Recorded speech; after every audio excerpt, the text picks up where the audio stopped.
Bulletproofing is a popular technique for ensuring that issues get surfaced and discussed, and the team has an opportunity to support one another.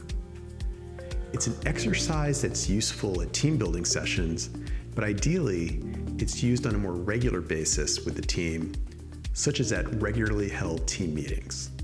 In this exercise, one team member gives an update on a project or something they're working on and breaks it down to 4 tenets.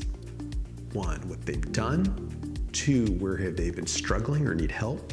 3, what are they going to do next? And 4, how are they feeling about where they are right now? The rest of the team breaks up into pairs or triads. The group uses a shared document or assigns a note taker and answers the following questions. What new idea or innovation might be beneficial? What challenge or risk should we bring to their attention? What help or resources can we offer? The whole group reconvenes and offers their insight to the 3 questions covered in the breakout.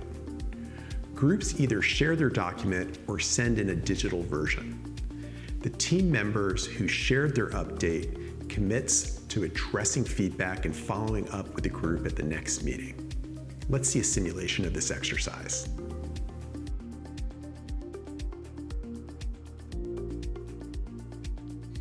Okay, team. One of the things we know can be a challenge is surfacing the really tough stuff and making sure we talk about that. So we've got an exercise called bulletproofing that will make sure that the tough stuff gets addressed and the team has an opportunity to support the person who's got a challenge.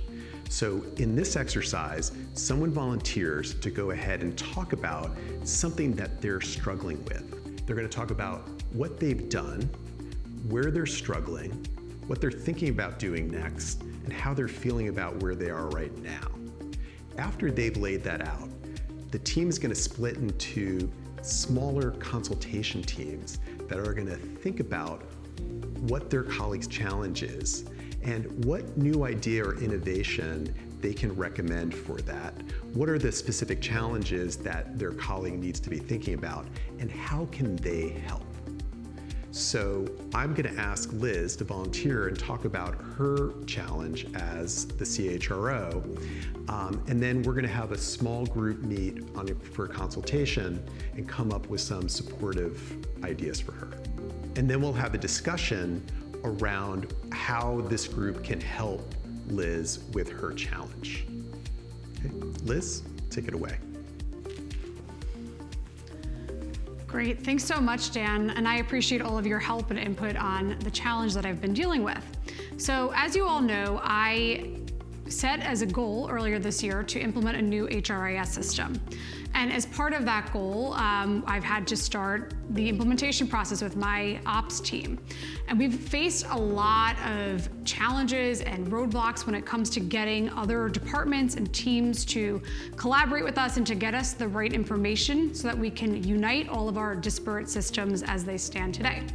So I feel I'm at a bit of a roadblock right now. I've tried to get onto the other ops, folks from each different department's calendars to get them aligned on how we can format our data correctly in order to make this implementation happen.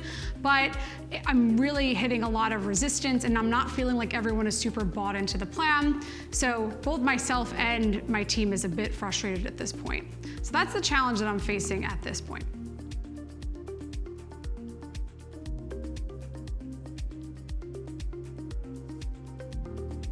I'm happy to take notes.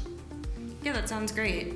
I'm thinking in terms of new ideas, maybe it could be helpful for Liz to bring in a consultant to help with change management. I think that's a really good idea. One challenge she might face is that there's already a lot of change management initiatives going on right now.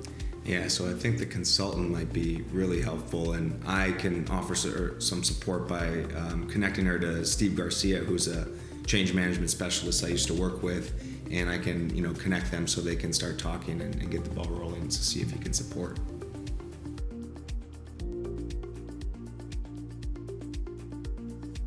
Well, Liz, our group came up with a couple of things I think you'll be really happy with. first, in terms of maybe a new idea, is to help you control all the chaos of your project, is hire or bring on a change management consultant to help you sort of manage the process and free up some of your time.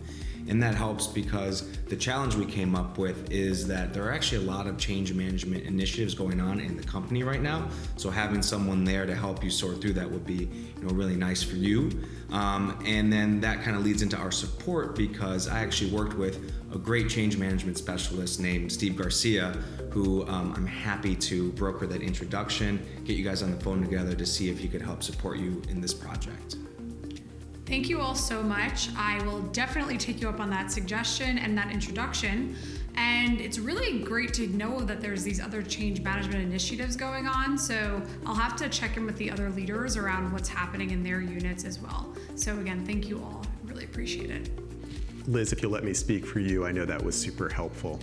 And what's really helpful is to do this same exercise regularly at meetings and make sure that you're addressing the really tough stuff that sometimes doesn't get shared, and that it gives you all an opportunity to really put your hive mind together and support one another. So great job.